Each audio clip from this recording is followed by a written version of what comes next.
Nothing could have surprised me more than this unassuming man shaking my hand. Stop me if you've heard this before, but a scientist in a lab has an accident, and whenever he's angry turns into a, well, you get the gist. For the not all that Jolly Green Giant's second solo movie, things have changed somewhat, almost as if everybody involved wanted to wish away the first film as one would wish away a radioactive cloud. Like, seriously, radioactive cloud? Fuck off, I just hung up my washing. Anyway, Hulk was back, but with a new director, new star, and a new focus on, well, apparently, fun. The Incredible Hulk.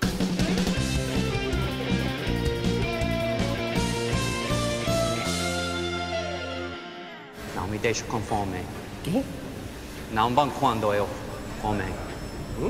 Ang Lee's 2003 Hulk film was a sorta hit, which is often how my time as a sniper was described by my commanding officer. I prefer to put a positive spin on my service record, and instead of having a 0% success rate, I like to think of it as having a 100% limp rate. The 2003 Hulk film hadn't set the box office on fire, which is a relief to uninsured theatre owners, but it wasn't much comfort for Universal Studios. Work on a sequel began anyway, but got bogged down in trying to nail down a script that would excite people. Basically, everybody was looking for a really polite way to distance a sequel from the 2003 film without expressly saying so in writing. So it's a, nudge nudge wink wink reboot and a continuation, but not really, but actually it is. But not really, or is it? No, not really, etc. and so on and so forth. But it was. If this new Hulk did well, there was always the chance of seeing more in the same series, such as The Hulk of Wall Street, Starsky and Hulk, and Animal Hulk. In the end, that was not how things would turn out. And if we let it go, we will never get it back. An introductory montage sets up Bruce Banner's accident. An attempt to recreate a World War II super serum goes pear-shaped, leaving Bruce Banner with severe gamma radiation poisoning and an inability to wear skinny jeans at a hockey game. We find Bruce Banner hiding out in Brazil working as a day labourer. He managed to tame his internal rage somewhat by keeping chill and monitoring his heart rate lest he gets too excited. To do that, he only ever watches the first season of Mad Men over and over. He's also been corresponding over the net with some rando about his condition, someone he only knows as Mr. Blue. Bruce's blood is coveted since Stanley accidentally drinking Hulk blood led to some serious side effects. Wow. Banner has been sprung, and General Ross sends in his goons, led by Emil Blonsky, of the East End Blonskys perhaps. For Blonsky and his crew, things don't go so well when the meek scientist they had been ordered to capture turns out to be, a hulking creature of incredible size. Like he's some kind of incredible Hulk. And then something hit us, something big hit us. A beaten Blonsky hustles Ross for another crack at the Hulk. You know, if I could take what I know now, put it in the body I had 10 years ago, that would be someone I wouldn't want to fight. I could probably arrange something like that. A super soldier formula, but of course this was before the 2011 Captain America movie was a goer. Blonsky gets some super soldier serum injected into him just so he's ready to take on the Hulk whenever he next shows his green face.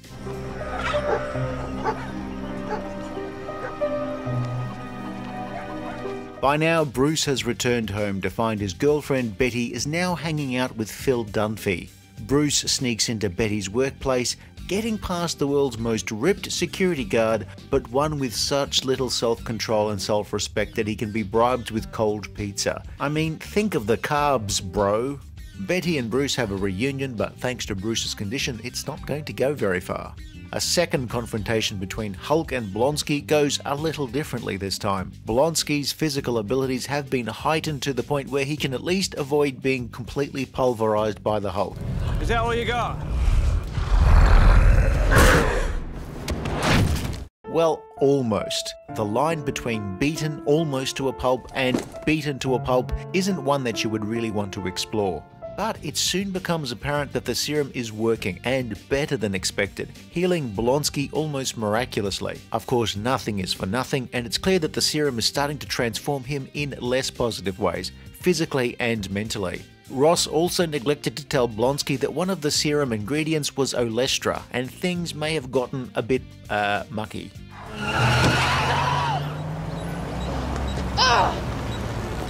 You know, I know a few techniques could help you manage that anger very effectively. You zip it.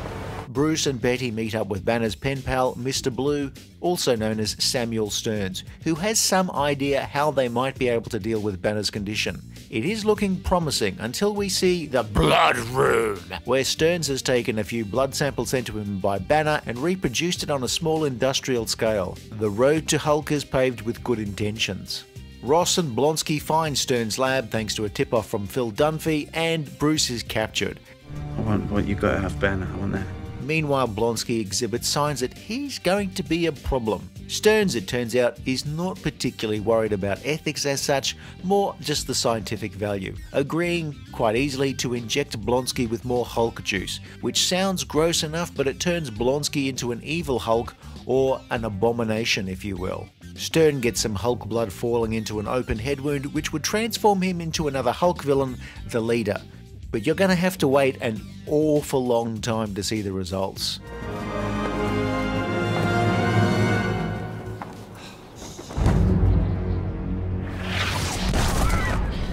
Louis Leterrier was brought in to direct, and was someone who wasn't initially interested in taking on the project, mainly because he didn't think he could work in the same style as the 2003 film. Well, that's a diplomatic answer right there. He does a pretty good job in keeping the film on track and readable. You know what's going on at any point, and the story never is obfuscated by elaborate or distracting effects.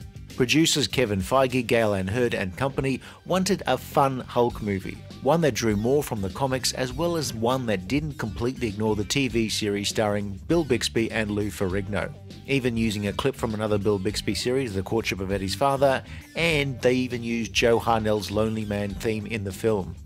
Edward Norton makes a good Bruce Banner.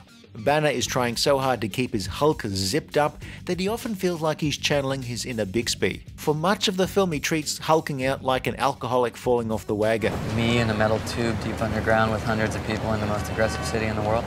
Right. Let's get a cab. At the end of the film, he seems cool with the inner Green Rage monster. Drinks for everybody. Liv Tyler as Betty does the usual Betty Ross stuff, looking intense with watery eyes. William Hurt's Ross is a lot more ruthless this time around. Tim Roth gets the thankless role of making a guy turning into a monster feel like a man who's happy about the terrible decision he's made. It's a little bit like the time I accidentally ordered that nasty Earl Grey shit instead of English breakfast. Like the director, Edward Norton wasn't sure about appearing in the film, but he accepted the role and also came on as an uncredited writer. A lot of footage was shot but not used in the theatrical release, including the original intro, where a Hulk out on a glacier revealed the whereabouts of Captain America. Flashbacks telling his origin story had been peppered throughout the film, but in the end was condensed into a montage to kick off the movie. Marvel, who'd more or less been licensing their properties to other producers, had felt they might do even better by doing the job themselves. Okay, so future Uber producer Kevin Feige didn't come into the office and say, "Hey kids, let's put on a show." Or maybe he did, I don't know, I wasn't there. Marvel Studios was formed in 2005 with the intention of making movies of Marvel characters that were perhaps in the same universe. A Marvel cinematic universe, if you will. What if I told you we were putting a team together? Who's we? They made a big bet, basically putting the first few movies on a couple of credit cards. You know, spreading things out so payments aren't due on the same day. We just can't use the credit cards? If Iron Man had flopped, there would have been some interesting visits from debt collectors. That's a very nice cinematic universe you got there, Mr. Feige. It would be an awful shame if something were to happen to it. In 2008, Marvel's first two movies, financed and produced in-house, were released. Iron Man hit cinemas first and hit big, while a few months later Incredible Hulk was released with an initial wave of enthusiasm that very quickly trailed off. Like winning a lifetime supply of chocolate, then you find out it's Hershey's.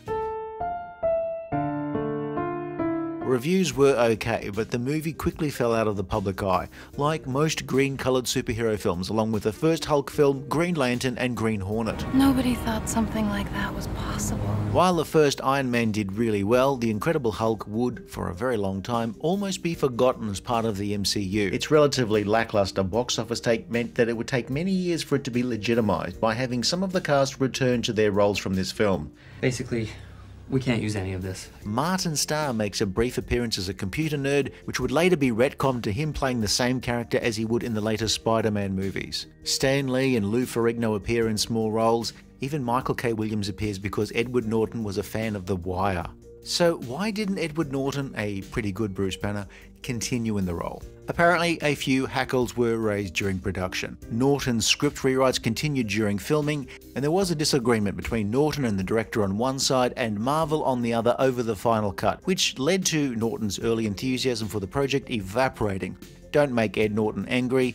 You wouldn't like Ed Norton when he's angry. Norton, for his part, hated Feige's idea of actors and brand loyalty, while Feige wanted team players, and so Edward Norton did limited publicity for the film's release, which was a fact that did not go unnoticed at the time. A standalone Hulk film series starring Ed Norton never eventuated, so we never got films that we dreamed of, like The Hulk for Red October, Goodwill Hulking, Hulklander, and Hulklander 2 The Quickening. I could do this all day, actually, that's the other guy. Once the MCU kicked into high gear, much of this film would be forgotten about, until, for some reason, years later, the cast of this film would be called back at different times to reprise their roles from this movie, with the notable and quite understandable exception of Ed Norton, so far. Maybe your mind is in there. It's just overcharged and can't process what's happening. I don't want to control it. I want to get rid of it.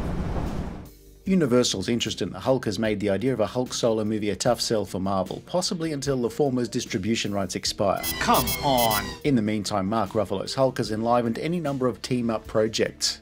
Through the years, other attempts at teaming up the Hulk with others have been less successful, like the film I Heart Hulkabees, Reservoir Hulks, and most disappointing of all, Justice Hulk, and of course Zack Snyder's Justice Hulk, and Zack Snyder's Justice Hulk Director's Cut, and Zack Snyder's Justice Hulk Director's Cut in black and white, and finally, Zack Snyder's Justice Hulk Director's Cut in black and white and in negative. Oh my god. So is it a good or a bad film? Unlike its predecessor, which has very obvious parts that detract from it, like unironically wearing a flat cap and you're not a caddy, rating this film is harder. It is well made, the acting and directing and effects are all good and hold up fairly well. The darker hued and much more muscly Hulk works a little better than the first film. Its story and editing even makes sense. You can follow what's going on without looking it up on Wikipedia. It's all just a bit ordinary. Solid, but ordinary. Nothing is majorly wrong, but at the same time, very little stands out as being amazing. It's as iconic as a Ubisoft game that nobody remembers. Unlike a lot of MCU films that would follow, it's got very little in the way of humour, and there's not much sense of high drama either. The closest we get to feeling Banner's inner conflict, a hot and heavy session with Betty gets too hot and heavy for Banner's heartbeat monitor. Betty's new boyfriend Phil Dunphy ends up regretting turning Banner in because Ross turns out to be such a shithead. And you are. Polonsky just wants to do his job better before being subsumed by his Abomination alter ego. In the service of making this fun and easy to digest, the film doesn't really take any big swings, yet it still misses, like how the softball team from Uncle Mike's accounting firm ends up bottom of the league each season. Hulk would return in films that technically followed on from this, but it's been ignored like a tourist's parking ticket. Incredible Hulk is a credible effort that ultimately doesn't quite come off as the makers would have liked. The 2008 Incredible Hulk film is not terrible, but not remarkable, like a 3-minute single version of Tubular Bells. Not even Hulk hands could save it. If you enjoyed this video, please like and subscribe, leave a comment below, or check out some of our other videos.